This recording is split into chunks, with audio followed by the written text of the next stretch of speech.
Muito obrigada, Sra. Vice-Presidente. Na sua pessoa, cumprimento todos os presentes e os que assistem à distância. Começo por um tema que importa clarificar de uma vez por todas. Por diversas vezes, a Sra. Presidente afirmou que, no âmbito do trabalho para a reformulação global da rede SMTUC, o anterior Executivo não acautelou a articulação da rede SMTUC com a rede intermunicipal da CIMERC. Esta afirmação não corresponde à verdade nem aos factos.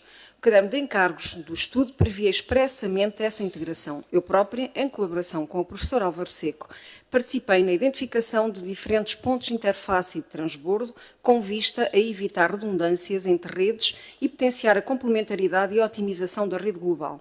Por isso mesmo, o caderno de encargos previa o estudo de duas arquiteturas, uma delas baseada expressamente nessa articulação. A prova disso encontra-se na notícia publicada no portal do município, na sequência da notícia da Lusa, que relata a apresentação pública efetuada pela OPT em setembro de 2025, durante a Semana Europeia da Mobilidade. Nessa apresentação foram claramente descritas as duas arquiteturas da rede previstas no estudo. A arquitetura de base, que é aquela que é designada da alternativa A, privilegiava ligações diretas ao núcleo urbano de Coimbra e aos principais polos geradores de deslocações. Já a alternativa B assentava precisamente numa lógica de articulação e transbordo entre o SMTUC, o Sistema de Mobilidade de Mondego, a rede intermunicipal CIMERC e a ferrovia. Assim, se o estudo não integrasse a rede CIMERC, como poderia existir uma alternativa construída precisamente sobre essa articulação? Importa igualmente recordar que o relatório preliminar foi entregue no final de julho de 2025. Não foi aprovado porque agosto e setembro correspondem ao principal período de férias dos técnicos municipais, e da nossa parte também, e não existiam condições para uma análise séria e aprofundada de um documento com uma relevância estratégica. Entendi, inclusivamente, que não deveria pressionar os serviços nesse sentido, até porque havia tempo para uma avaliação rigorosa e aproximavam-se as eleições autárquicas, pelo que considerei legítimo que a decisão final sobre a eventual aprovação recaísse já sobre o novo Executivo. Por isso, se o primeiro relatório não incorpora devidamente esta articulação específica, a responsabilidade não é do anterior Executivo, mas sim de quem validou e aprovou este relatório. Estranho, aliás, que um documento desta importância nunca tenha sido formalmente apresentado a este Executivo, nem tampouco para conhecimento e muito menos para discussão.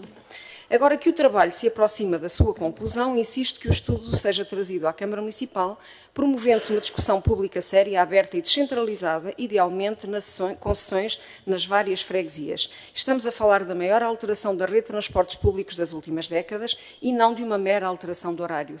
Coimbra merece transparência e participação, sendo envolvida na discussão deste dossiê. O tempo agora começa a escassear, por isso este dossiê cobre-se da maior urgência.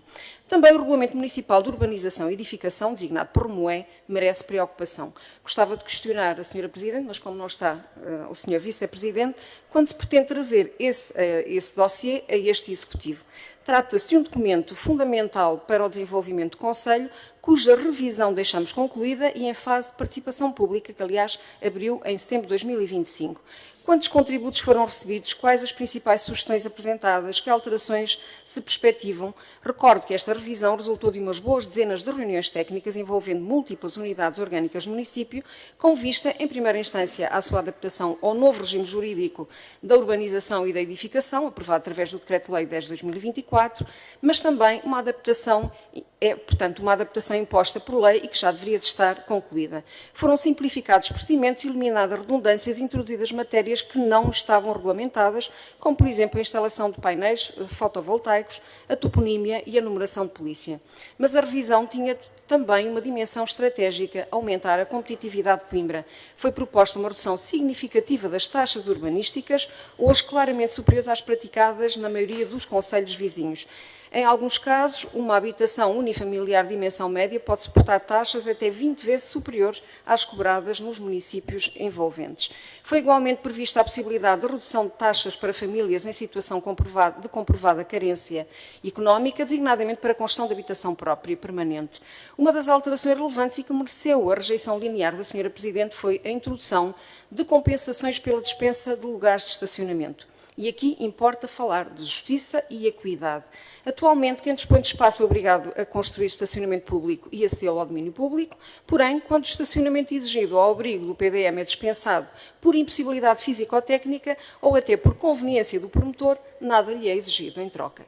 Ora, os lugares dispensados continuam a ser necessários, os veículos não desapareceram, o problema é simplesmente transferido para o espaço público, agravando a pressão sobre a rua e parques já saturados sem qualquer compensação para o município. A proposta apresentada procurava corrigir essa desigualdade. Falamos de compensações moderadas, variando aproximadamente entre 730 e 1.700 euros nas zonas mais centrais, valores equilibrados e ainda assim inferiores ao benefício urbanístico obtido pelo promotor. Mais importante ainda, as receitas angariadas destinavam-se a financiar o SMTUC. Portanto, tanto se procura financiamento para o SMTUC, temos aqui uma hipótese e estamos a rejeitar. Estou mesmo a terminar, Sr. Vice-Presidente. Coimbra não estaria isolado. Vários municípios, como Gondomar, Cascais, Alcochete e outros, também Cantanhede, adotam soluções semelhantes. O princípio é simples. Quando a cidade suporta um encargo resultante de uma dispensa urbanística concedida ao promotor, deve existir uma compensação que permita mitigar os impactos sobre o espaço público. É uma questão de equilíbrio, de responsabilidade urbanística e, acima de tudo, justiça para com os municípios que diariamente enfrentam os problemas de estacionamento criados por decisões que beneficiam terceiros. Muito obrigada.